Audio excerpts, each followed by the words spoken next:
Somnifère, le podcast. C'était l'âge admirable où l'on vivait sans boire, ni manger, ni dormir. L'âge où l'on vit parce que l'on vit et qu'il n'y a pas à en chercher plus long. Bonsoir à toutes et à tous, nous sommes le mercredi 22 juin et Somnifère vous emmène ce soir à Montmartre où deux artistes fauchés tentent de survivre entre Petit Larcin et Système D. C'est une nouvelle amusante de Georges Courteline intitulée La Pendule.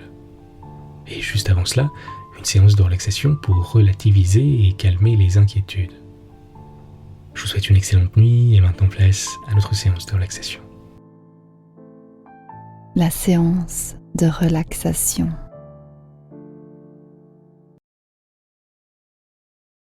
On est tous sujets à l'inquiétude de temps en temps, mais elle prend parfois beaucoup de place et nous amène à imaginer le pire scénario. Mark Twain nous dit que s'inquiéter, c'est comme commencer à payer une dette que l'on n'a pas encore contractée et qu'on n'aura au final même pas nécessairement besoin de solder. On projette nos craintes dans un futur hypothétique, alors qu'en réalité, la quasi-totalité de nos inquiétudes ne se réalise jamais. La plupart du temps, le sujet même de nos inquiétudes ne vaut pas la peine d'y consacrer tant d'énergie. Quelle est la dernière fois que nous avons imaginé le pire scénario et qu'il s'est réellement réalisé? Et quand bien même, est-ce qu'on ne traversera pas cet obstacle comme on l'a toujours fait dans le passé et comme on le fera dans le futur? Si vous êtes inquiet ce soir, dites-vous simplement que sera, sera, advienne que pourra. Acceptons simplement de ne pas avoir le contrôle sur tout et souvenons-nous que tout finit toujours par passer. On va prendre ensemble le temps de refermer ce mercredi. On met toutes nos préoccupations de côté dans un petit tiroir de notre esprit et on s'abandonne tranquillement sur le matelas. En prenant le soin de bien relâcher les épaules, la mâchoire,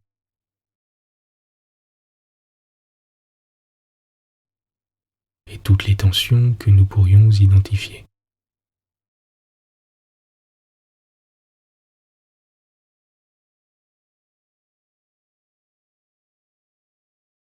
Dans un premier temps, on va prendre une première inspiration en comptant jusqu'à 4 à l'inspire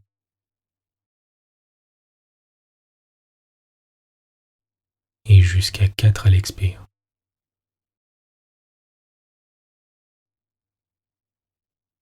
Je vous laisse répéter l'exercice pendant une petite minute. On compte jusqu'à 4 à l'inspire et jusqu'à 4 à l'expire.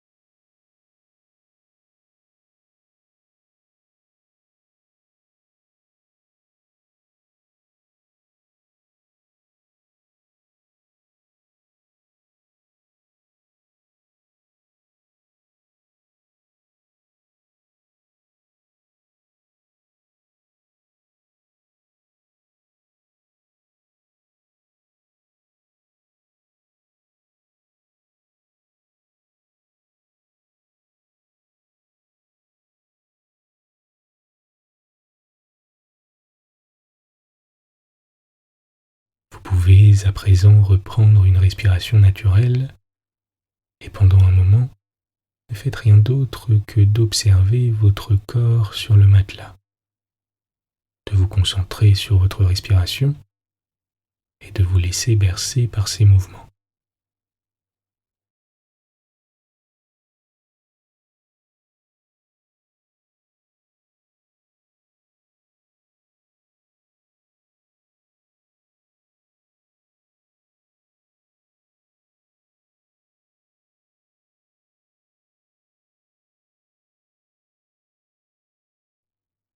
Vous êtes calme et détendu. L'histoire du soir. Georges Courteline, La pendule.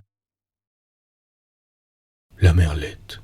Il demande si je connais la merlette, s'écria mon vieux camarade le peintre Théodore Modruc, de la même voix qu'il se fût écrié « Il demande si j'ai vu les moulins de Montmartre ou entendu parler de Christophe Colomb. » La merlette.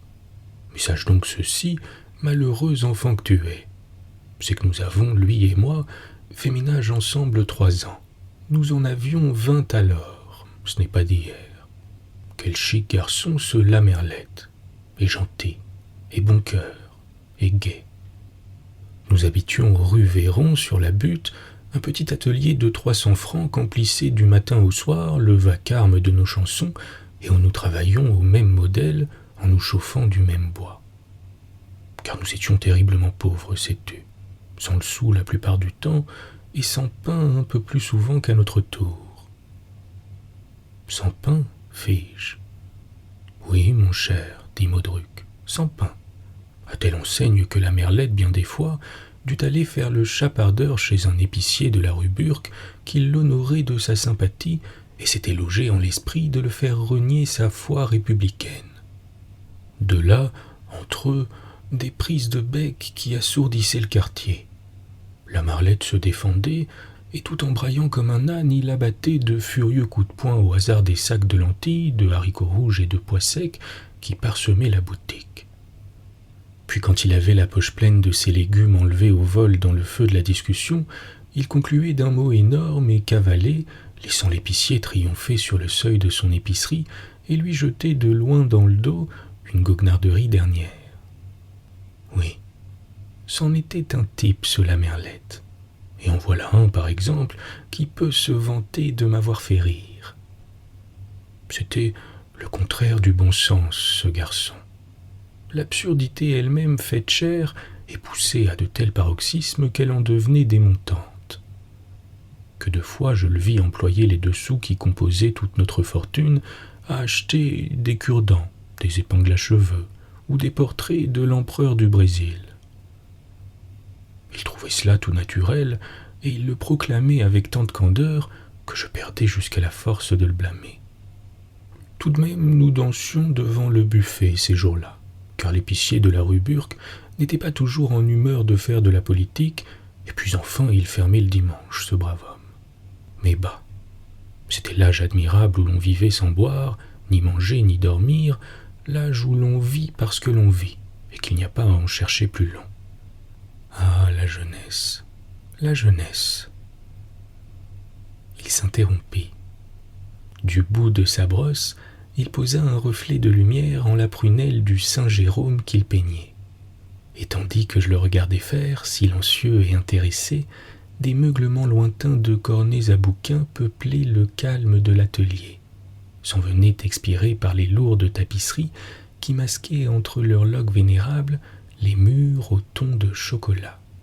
« Au fait, dit-il tout à coup, t'ai-je jamais conté l'histoire de la pendule? C'est cette mi-carême qui me la remet en mémoire. » « Ma foi, non, répondis-je. » Il reprit. « Eh bien, écoute-la, elle vaut la peine d'être entendue. Cela se passait justement un de ces jours d'effroyable dèche qui occupait pour nous tant de place dans le mois. Nous avions déjeuné de 4 pommes de terre et commencions à nous demander si le destin n'allait pas nous contraindre à ne dîner que de leur pelure, quand le père Zachmeyer vint nous voir. Ce Zachmeyer était un vieux fripier de Montmartre qui vendait et achetait de tout, depuis des dias apocryphes jusqu'à des fers à repasser. Il fit le tour de l'atelier, inspecta sans souffler mot la nuée d'études et d'ébauches qui en habillaient les murailles, et finalement déclara « Tout cela ne vaut pas un clou. Bien sûr non, ça ne le vaut pas. C'est sec, ça manque d'intérêt, et ça sent le pompier à plein nez. Ah là là, en voilà de la sale peinture. N'importe, je suis un brave homme, je ne veux pas être monté pour rien. Qu'est-ce que vous voulez de tout ça ? » 1200 francs, dit la merlette. Zachmeyer ne s'émut pas, il dit tranquillement. 1200 francs, Je vous en offre 4 louis. » Nous acceptâmes aussitôt. Jacques Meyer, sur un coin de table, nous aligna donc 4 jaunets. La Merlette, de sa main droite, les chassa dans le creux de sa main gauche, puis dans les profondeurs ténébreuses de ses poches, où on les entendit s'abattre l'un sur l'autre avec le bruit d'une grêle d'or, après quoi il dit gravement : « Il faut employer utilement un argent qui nous vient du ciel. Nous sommes aujourd'hui lundi gras, c'est bal à l'opéra demain, nous allons nous offrir ça. Il y a trop longtemps que ça me démange. » Au mot de bal, le père Jacques Meyer était devenu attentif. « Parbleu, fit-il, voilà une admirable idée, et véritablement vous jouez de bonne heure. J'ai chez moi un stock de costumes variés qui sont les plus jolis du monde et qui vous iraient comme des gants. Je vous les céderai pour un morceau de pain, histoire de vous rendre service. » Tout de suite, ce fut affaire faite. Jacques Meyer se chargea nos toiles sur les épaules et nous le suivîmes à sa boutique où nous choisîmes 2 costumes, 2 ignominies, 2 saletés rongées de vermine et d'usure qui valaient bien 30 sous la paire et qui nous vendit 20 francs pièce. Encore jura-t-il hautement qu'il s'imposait un sacrifice et que nous serions des sans-cœurs si nous ne lui payions pas l'apéritif. Quel vieux filou! Nous le lui payâmes cependant, enchantés de notre acquisition, et tout à l'idée du plaisir que nous procurerait le lendemain. Ce même lendemain, à 8 heures, un coup de sonnette me mit sur pied. Je me vêtis en prenant soin de ne pas éveiller la Merlette, car le lit nous était commun comme tout le reste, et je me trouvais, ayant ouvert, en présence d'un garçon de recette qui demandait : « Monsieur Modruc ? » ?»« Monsieur Modruc, dis-je, c'est moi. » Il continua : « Je viens pour toucher un effet. »« Un effet ? » ?»« Oui, monsieur, un effet de 25 francs. »« Il y a méprise, m'écriai-je. Je n'ai souscrit d'effet à personne. Voulez-vous me permettre de voir ? » ?»« Voyez, monsieur. » Et il me tendit le billet. Je lus : « Paris, 1er décembre. Au 1er mars prochain, je paierai à monsieur Matraque, tailleur ou à son ordre, la somme de 25 francs, valeur reçue en marchandises. Signé Théodore Modruc, 11 bis rue Véron. » Ah misère, c'était pourtant vrai, et je me souvenais enfin. Oui, il était bien de moi ce billet, souscrit à 3 mois d'échéance comme à une date illimitée, un jour que s'était fait sentir de façon un peu trop pressante la nécessité d'une culotte. Et je contemplais atterré ce misérable bout de papier, cette loque graisseuse surchargée de griffes et de paraphes, escortant le même avis fatal qui se venait abattre lourdement au milieu de notre petite fête comme une grosse araignée dans un plat de crème. L'homme me regardait en souriant. À la fin, il me dit : « Vous n'avez pas les fonds ? » Je protestai : « Si, je les ai, mais j'aimerais autant les garder. » Il eut un geste vague. Je demandai et enhardis : « Et si je ne paye pas, qu'est-ce qu'on me fera ? » ?»« C'est bien simple, répondit-il. On vous prendra votre mobilier. » Entendant cela, je paye, dis-je. Et ayant en effet allongé 25 francs dans tout le désespoir de mon âme, j'en allai prévenir la Merlette. La Merlette bondit du lit comme une fusée. Les yeux hors de la tête, il me saisit au col, m'abreuva de reproches, me traita de voleur, de canaille, de concussionnaire. Il dit que je payais mes dettes avec l'argent des personnes, et que jamais il n'oublierait un tel excès de déloyauté. Là-dessus, il mit son pantalon et tomba à une prostration silencieuse. 20 minutes, il erra à travers l'atelier, rêvant, mâchonnant ses rancunes, faisant halte de temps en temps pour compter et recompter dans le creux de sa main les 18 francs 6 sous qui nous restaient en caisse. Toute une tragédie intime que je guignais du coin de l'œil en piquant d'une pointe de couteau un morceau de boudin qui chantait sur le poêle. Nous déjeunâmes face à face, sans échanger une parole. Mais comme je pliais ma serviette. « Conviens, Modruc, dit la merlette, que tu t'es conduit comme un mufle. »« J'en conviens, confessai-je, avec une parfaite indifférence. »« Eh bien, continua-t-il, tu as un moyen de racheter ton improbité. »« Lequel ? » ?»« Il nous manque 22 francs pour payer nos entrées au bal. Mais ta pendule au mont-de-piété, nous aurons toujours 12 francs dessus et je me charge d'emprunter le reste à Zach Meyer. » Je m'exclamai. Jamais de la vie. Pourquoi ? Est-ce que tu te fiches du monde ? Une pendule que maman m'a donnée pour ma fête et qui est le luxe de l'atelier. Ça ne fait rien, reprit la merlette. Mais là, au mont-de-piété tout de même. La façon dont je hurlais non, avec un geste qui sabra le vide, équivalait à un arrêt. La merlette n'insista pas. Sur la table débarrassée, je juchai un moulage en plâtre du disco-bol dont je me disposais à faire une étude peinte. Et pendant un instant, on n'entendit plus rien que le grincement aigre du fusain sur le grain de la toile tendue. « Modruc, mets ta pendule au clos, » dit soudain la merlette qui me regardait faire en me fumant sa pipe dans le dos. « Tu m'embêtes, répondis-je. Je t'ai déjà dit non. » Il souffla une bouffée de fumée et continua. « Mets-la donc au clou, ta pendule. » Impassible, il me dit. « Tu ne veux pas l'y mettre ?» Du coup, je me bornai à hausser les épaules, déterminé à ne plus répondre. Mais lui froidement prit une chaise, et 20 minutes durant, sans qu'une seule fois il s'interrompît pour reprendre haleine, il me persécuta, m'obséda, me larda de la même phrase sempiternellement rabâchée, et marmottait à mon oreille en lamentable faux-bourdon.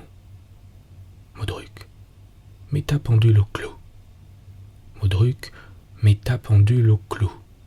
Mets ta pendule au clou, Modruc. Dis, mets-la au clou, ta pendule. Et Modruc, Modruc, mets ta pendule au clou. » Même il s'embrouillait à la fin, m'appelait Modrou, puis Modrule. « Mets ta pendule au trou, Modrule. Mets-la donc au truc, ta pendrou. » C'était à en devenir enragé. Je dus me rendre.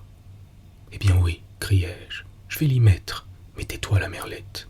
Tais-toi, au nom d'un tonneau, je t'étrangle. » Il n'en demandait pas davantage. Soigneusement dans de vieux journaux, il enveloppa la pendule et il me la logea sous le bras en me recommandant de faire diligence. Déjà, j'étais dans l'escalier. « Il y a un clou rue Fromentin », me criait la merlette accoudée sur la rampe. Je dégringolai la rue Germain-Pilon quand quelqu'un me barra la route. Je levai le nez et je vis... Non, devine un peu qui je vis. Maman. Maman elle-même, qu'un hasard amenait en course dans le quartier. Ah, c'en était une de malchance. Elle était très gentille, maman, en ce temps-là. De 10 ans plus jeune que son âge et grosse comme 2 liards de beurre, mais maîtresse femme, je t'en réponds. Et entre les mains de laquelle, tout grand gaillard que nous fussions, papa et moi, nous ne pesions pas lourd. Elle dit « Ah, te voilà, toi. Il faut que je te rencontre pour savoir comment tu te portes. Pourquoi n'es-tu pas venu nous voir tous ces temps-ci? Qu'es-tu devenu? Qu'as-tu fait? Puis ce n'est pas honteux, à ton âge, de ne penser qu'à l'amusement. Va, tu es bien le fils de ton père.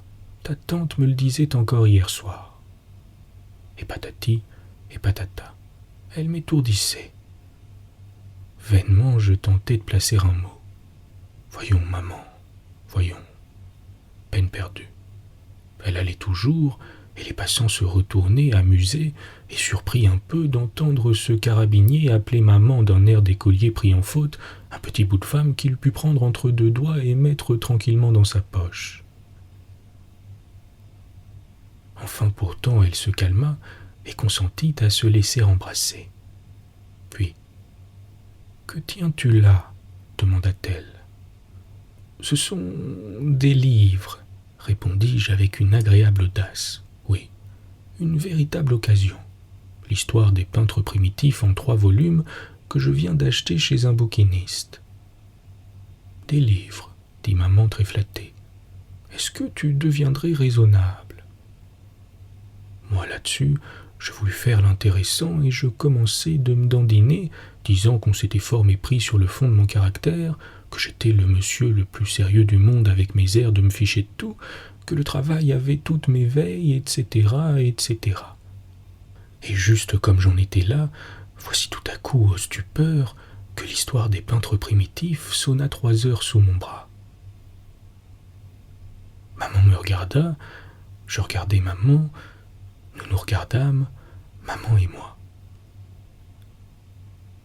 Oh dame, je crus à une calotte.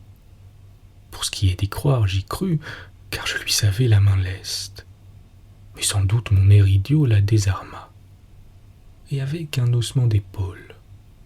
S'il est permis avec une barbe pareille d'avoir aussi peu de raison. C'est ma pendule qui est là-dedans? Oui, maman.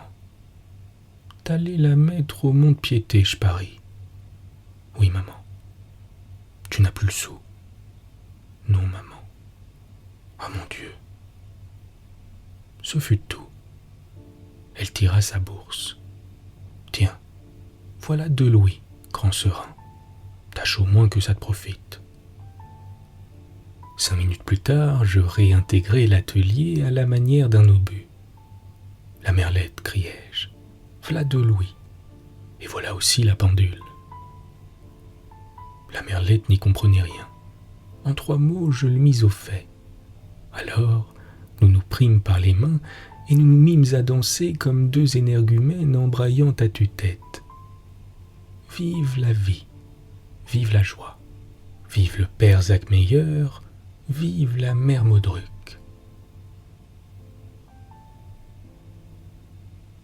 Il se tut.